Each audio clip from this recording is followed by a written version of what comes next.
আমাদের চারপাশে কিছু মানুষ থাকে সবসময়, যে মানুষগুলো ভীষণ নেগেটিভ মাইন্ডেড।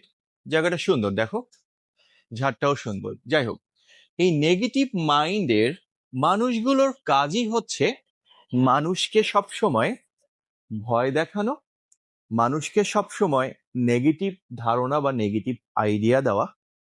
এই মানুষগুলো এমন, জানো, যে ধরো তোমার বাড়ির পাশে বা বাড়ির ভিতরে একটা ছোট সুইমিং পুল আছে, দুইটা বাচ্চা সেখানে খেলা করছে। সে নেগেটিভ মানুষগুলো কথাটা এমন ভয় দেখিয়ে বাচ্চাটাকে বলবে, ওখানে যেও না বা ওইদিকে যেও না, পানিতে পড়লে কিন্তু মারা যাবা। কিন্তু হয়তো কথাটা ঘুরিয়ে বলা যেত, বাবু তুমি ওদিকে যেও না, তুমি যদি সাঁতার না জানো তবে ওই পানিটা তোমার জন্য ভয়ানক। ভবিষ্যতে সাঁতার শিখো, তারপরে যেও। তখন বাচ্চাটা সাঁতার জানলে বলবে, আন্টি বা আঙ্কেল আমি সাঁতার জানি, ডোন্ট ওয়ারি অ্যাবাউট ইট।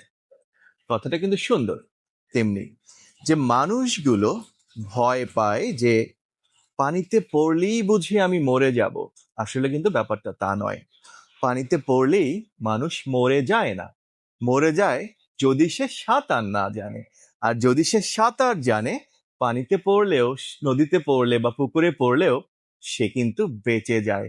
এখানে পার্থক্য হচ্ছে তুমি সাঁতার জানো কিনা, তুমি প্রস্তুত কিনা।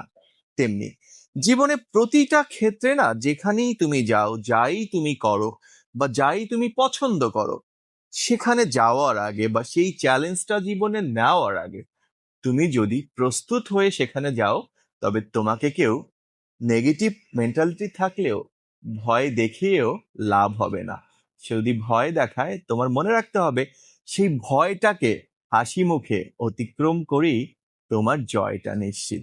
তেমনি কোনো জায়গায় যাওয়ার আগে, ধরো এই সুন্দর একটা পরিবেশে আমি সোফাটাতে বসে আছি, এই ছোপাটাতে ঠিক করে, এমন করে এই ছোপাটাতে ঠিক করে বসার আগে, যদি আমি এখানে বসে তোমাদেরকে কথা বলছি বা কথা বলার চেষ্টা করছি বা কিছু শেয়ার করার চেষ্টা করছি, যেটাকে বলে আমার মাইন্ডসেট, আমি কি বলবো এখানে বলে সেটা কিন্তু আমার মাইন্ডে আমি কিছুটা নিয়ে এসে তোমাদের সাথে কথা বলছি। তার মানে তোমাদের আজ থেকে একটা জিনিস মনে রাখতে হবে বা মনে করতে হবে, যদি জীবনে কিছু করতে চাও, যে কোনো জায়গায় গিয়ে বসার জন্য এই সোফা সেটটা ঠিক করার আগে তোমার মাইন্ডটাকে আগে ঠিক করতে হবে।